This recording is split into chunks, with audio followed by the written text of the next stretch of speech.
Okay, welcome back to my channel. Let's talk today about what the narcissist is truly afraid of.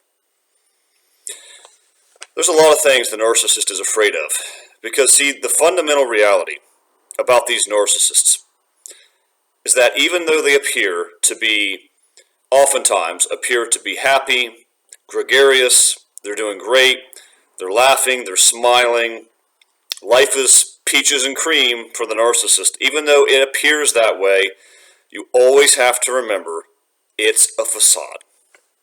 That is not how the narcissist really is. In fact, if you know nothing else about narcissism, all of us should know by now, nothing is as it seems to be. The appearance, the mask, I'm going to get to that, but the mask is everything. So the narcissist really is a deeply unsettled person. They are not happy, they are miserable, they loathe and despise themselves. Even though we say that they're lovers of selves, we don't mean that they have genuine love. Not the kind of love that we talk about in Scripture, for God so loved the world, the kind of love we're expected to have toward one another, not that kind of love. Their love is better understood as the type of self-love that is self-obsessed. They are the only thing that matters in their world. They're the lead character in a script that's entirely about them, and everyone else is a sub-character in the plot. They're self-obsessed. But they truly loathe and despise themselves. They have so much shame. They have so much turbulence. They're sort of like a ship or a boat, a small boat out on the sea that is constantly being tossed around by the waves.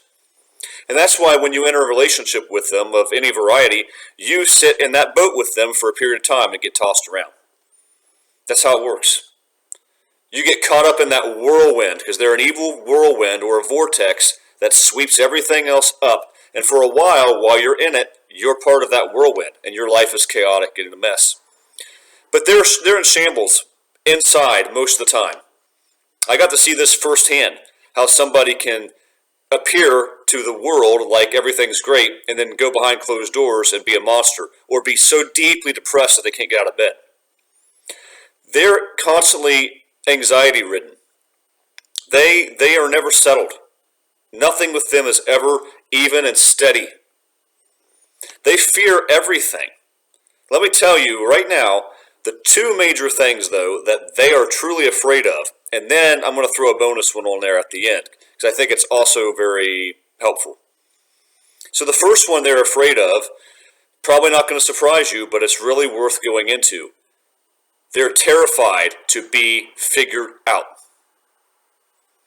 They're so afraid. They're so fragile. That exterior is so fragile, and their ego is so fragile, it could break. Like a porcelain mask, if it's dropped the wrong way, it can shatter.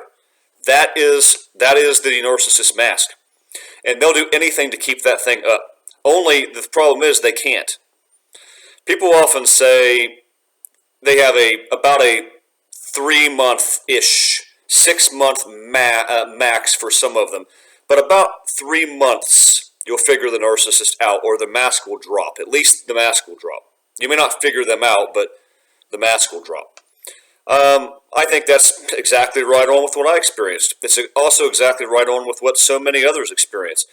You might be able to stretch it to 6 months if they really want something out of you bad and you're not caving in just yet. But I think a lot of them aren't capable. So the mask is everything for them. It's tailor-made.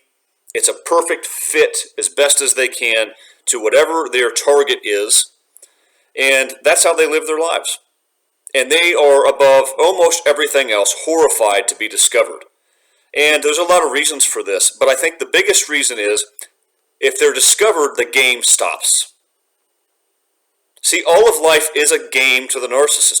They go through life trying to acquire as many people as they can, as many energy sources, as much money, as many possessions, as much stuff, as much adoration, admiration. This is what they do. Their whole life is about accumulating as much as they can because they live only for the time, only for now, only the present. They have no forethought for the future, much less the afterlife or the judgment. Forget it. No, they don't think 2 days ahead most of the time, much less 20, 30 years. So they have to keep up this mask, and they're terrified to be discovered, because if they are, the game stops. In other words, if you figure them out, you withdraw. You take back whatever you're giving to them. This is why I did a video recently called "The Narcissist is Always on the Run." And one of the things they're always doing is running from place to place and job to job and relationship to relationship, because they slowly get figured out as time goes on. They can't keep that facade up forever. They can't do it. It's impossible. So when they're discovered, show is over. They got to move on. They got to change a job, or they got to change a partner, or they got to change a location. The mask guys are so vital to them, and they are horrified. Believe me, they sit and they quake in their little narcissistic boots. And they shake and they quiver at the idea of people figuring out who they are. And if you truly figure out who they are, oh my gosh. Guys, you have no idea the amount of disdain they will have for you. They will try to destroy you and do every petty little thing, every vindictive thing they can, because they're so terrified. Oh my gosh, somebody knows who I am. Guys, they're frightened to death of it. Number 2 thing, to figure it out, being discovered, plain as day, no question. Number 2, also no doubt about this. Anybody who knows them will agree. Their number 2 biggest fear, in my opinion, I'm not even saying it's number 2 in order, but it's the other one I'm going to mention. Being without supply. Put another way, being alone. There is nothing on earth, besides maybe the first one I mentioned, being discovered, that terrifies a narcissist more than being alone. I mention this frequently, and I'm going to throw this out to anybody and everybody, not just the narc for a minute. If you cannot be good by yourself, alone, for any length of time, you got a problem. So everybody, think about people you know in your life. People maybe you keep track of, high school friends, college friends, acquaintances you've met over the years.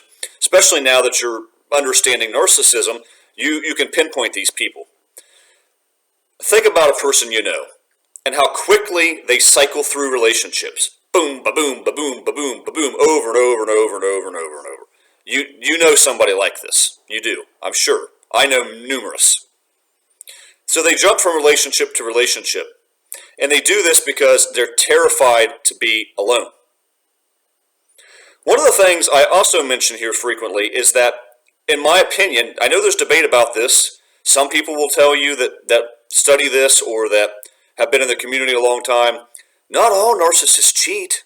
I know narcissists that don't cheat, but they do other things that are narky. Well, I'm here to tell you, in my opinion, they all cheat. They all do it. But the caveat is, if they can do it. There are some people who cannot get away with it.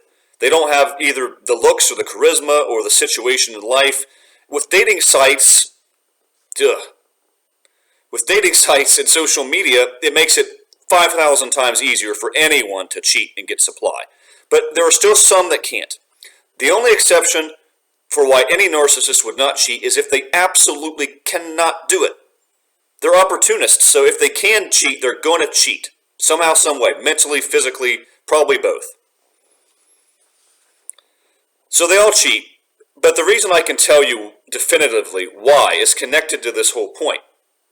The narcissist cannot be alone. They're not going to risk being without someone, particularly a romantic partner. They're not going to risk that for a second of a day, a millisecond of a day. That is one of they sit and they fear this. What happens on the day my supply dries up? What if I have to go a day and I don't have somebody in my life? What am I going to do? Sorry for being dramatic, but that's what they do.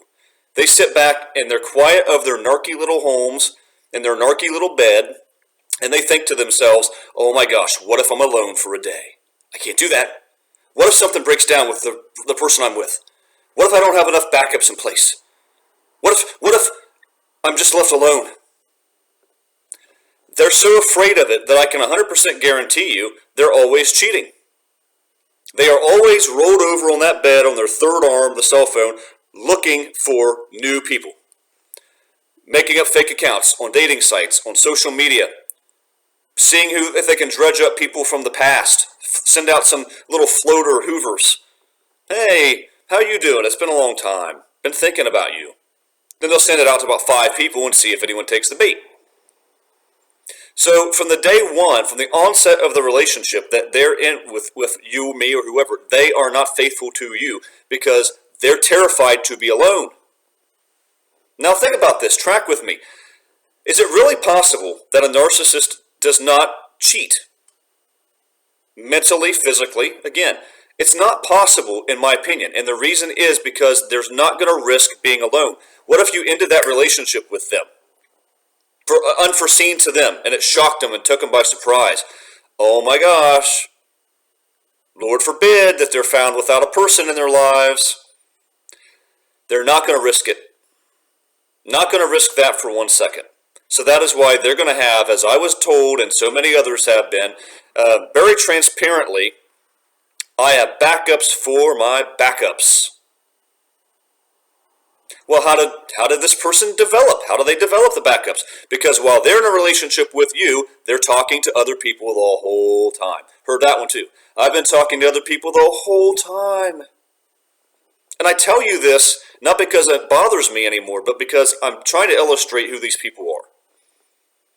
They cannot be alone. Not for a second of a day. So they're going to constantly be contacting people behind your back.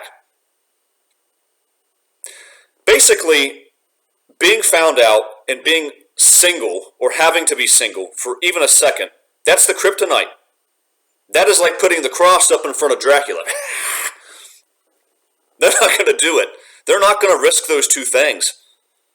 So that's why they bounce around from people to people, relationship to relationship, job to job, town to town. And meanwhile, they're always collecting this group of people that they can have as backups. Let me give you the last one, a bonus I'm going to throw in here. Because this doesn't rank as high as the first two, but I'm going to tell you it's really powerful. Another thing that they are truly terrified of, absolutely terrified of, is you doing well. Man, oh man. They sit back in their little narc beds and think about this one too. This is why they're always checking back up on people. Even if it's a friendship, they're checking in on you. They're finding ways to talk to other people and see how you're doing. They're finding ways to get on social media and see what you're up to. They might be doing drive-bys at your house to see where you're at. They're checking in on you frequently or at least periodically. I mean, you better believe that they're doing it. So, they're terrified of the idea of you doing well for yourself. Because their whole goal is to take you, blow you up, destroy you, leave you for dead, and hope that you don't ever figure it out. And also hope you're so vulnerable that they can just come back at a later time and hoover you. So when they come in with their narc eyes and they're investigating you, and they're looking in on you and they're spying, what they're really desperately hoping to see is you crashed and burned. That you have become a shell and you have not moved on and you're not doing well in your job and you're not doing well in your relationships. And oh my gosh, please don't tell me that he has somebody. Please don't tell me she has somebody. Oh my gosh, if they're going to see new pictures of you at any point down the road and you're happy and you're with a wonderful person and maybe you're married again or whatever it is, oh my gosh. Another Dracula. Might as well drive a stake in their heart for that one. Because they're so miserable, they hate the idea that you have something they don't. They know they can't be happy. They know that they can never be happy. It's never going to happen. They have an endless, bottomless pit of hate, disgust in their hearts, or where their heart's supposed to be. And the idea that you're doing well and things are great in your life just sets them on fire. It really does. So believe it. That is why people say this who really know narcissism, I think, and they're right. and I'm going to say it too. The best revenge on a narcissist, if you're talking about revenge, it shouldn't, if you get to the right place, you're not thinking of revenge. But if you are, the best revenge for a narcissist is to literally just do really well in your life. Not to try to get back at them and set them off. No, because you don't want an angry narcissist on your trail. You don't know what these people might do. Your best bet is to go no contact, get them out of your life, and then get to the very best place you can possibly get, as high up as you can go in your life. And so then when they inevitably are looking at you and investigating and looking back at you, they're going to see how good you're doing, and it's going to set them ablaze. They're going to be roasting in that fire, man. Fire jealousy. They hate themselves, and they hate other people because they hate themselves. Again, when we say they're lovers of selves, it's not in a kind, biblical kind of self-giving love. They don't have love in that sense. They just have pride. They just have this absolute obsession with getting what they need. That's a self-obsession. It's not true love. So guys, I hope this makes sense to you. The three things that I mentioned here that the narcissist is truly afraid of: being found out, because the game stops and they got to move on. 2, being alone, running out of supply. And 3, that you're doing well in your life. Those 3 things are kryptonite to a narcissist. It's the worst thing they can think of, and I don't know if there's a 4th that's really that close to those things. So if there is, if I've missed one, please let me know. What do you think the narcissist is truly afraid of? Am I right? Am I wrong? Or are there things that I'm missing? There are probably other things, but these 3 are huge. So anyway, I hope this makes sense to you, gives you a little better picture of how deeply disturbed they really are, how wicked their little world really is. I hope it makes sense to you. So anyway, this is my video for the day. I'll be at you with another one later this week. Until then, God bless.